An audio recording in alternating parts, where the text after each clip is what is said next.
आए को सखी जको मां गरीब के दे अल्लाह जे नाम ते खैरात।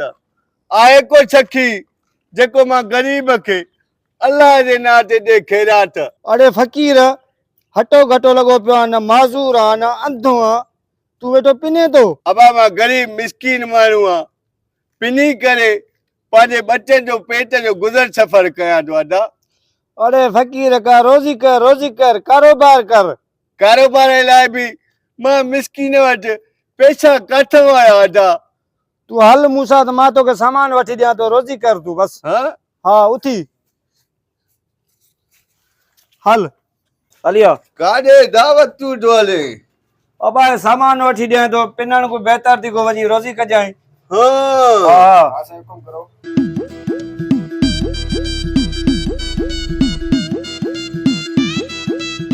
बस हाणे तू इहो ॿुधाए तुंहिंजा पैसा घणा थिया। 1000 रुपए थियो साईं। 1000 हा साईं 1000 रुपयो। मेहरबानी। अञा सुठा माण्हू पया आहिनि साईं नेक दिल माण्हू पया आहिनि अलाह आबाद करे करे न आबाद करे न। हल हल फकीर रोज़ी कर हल हल।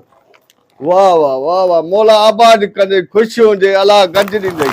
वाह यार वाह अञा जेको आहे न पैसा पया आहिनि बाबा। आस्ते आस्ते फकीर तकर न कर। हा चक्कर न आहे। ॿी सामान ठाहे ॾियां तो। हा अलाह वधाईंदी तो जहिड़ा माण्हू बा घटि आहिनि ज़माने में। अलाह आबाद कंदी अलाह आबाद कंदी अलाह ॾुखियो ॾींहुं न ॾेखारींदी शाबाश सही।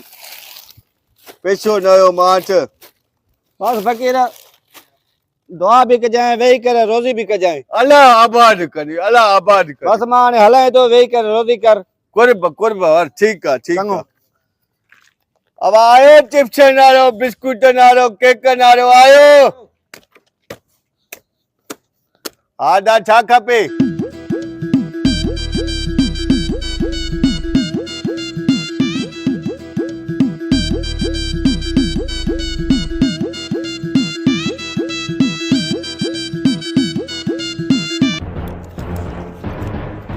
दे खबर अब सॼो सामान हली वियो।